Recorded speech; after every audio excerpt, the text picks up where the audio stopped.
Game changer తర్వాత రామ్ చరణ్ చాలా జాగ్రత్తగా అడుగులు వేస్తున్నారు. ప్రస్తుతం బుచ్చిబాబు డైరెక్షన్లో పెద్ది సినిమా చేస్తున్నారు.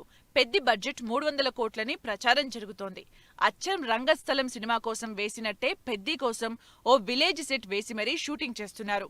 మాస్ ఆడియన్స్ మతి పోగొట్టేలా పెద్దిలో యాక్షన్ సన్నివేశాలు అదిరిపోతాయంటున్నారు. సినిమా హాలీవుడ్ లో విడుదల కాకపోయినా సరే మనోళ్ల మేకింగ్ మాత్రం హాలీవుడ్ స్థాయిలోనే ఉంటుంది. ముఖ్యంగా రామ్ చరణ్ రంగస్థలం సినిమాకి జపాన్ లో మంచి రెస్పాన్స్ వచ్చింది. RRR సినిమాకి వచ్చిన రెస్పాన్స్ చూసి 2023లో రంగస్థలం సినిమాని జపాన్ లో విడుదల చేశారు. ఆశ్చర్యంగా జపాన్ లో RRR, KGF first day collections ని బీట్ చేసింది రంగస్థలం. ఇలా భాషలతో సంబంధం లేకుండా అలరిస్తున్నాయి రామ్ చరణ్ సినిమాలు. అందుకేనేమో మేకింగ్ లో ఎక్కడా కాంప్రమైజ్ అవ్వడం లేదనుకుంటున్నారు.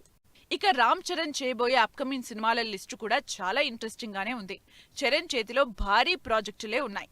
పుష్ప 2 లాంటి సినిమా తర్వాత సుకుమార్ చరణ్ తో సినిమా చేయబోతున్నారు. గతంలో ఇద్దరి కాంబినేషన్లో వచ్చిన రంగస్థలం రికార్డులు సృష్టించింది. అందుకే ఈసారి అంతకు మించే ప్లాన్ చేస్తున్నారట. ఆ తర్వాత సందీప్ రెడ్డి వంగతో సినిమా అనే టాక్ నడుస్తుంది.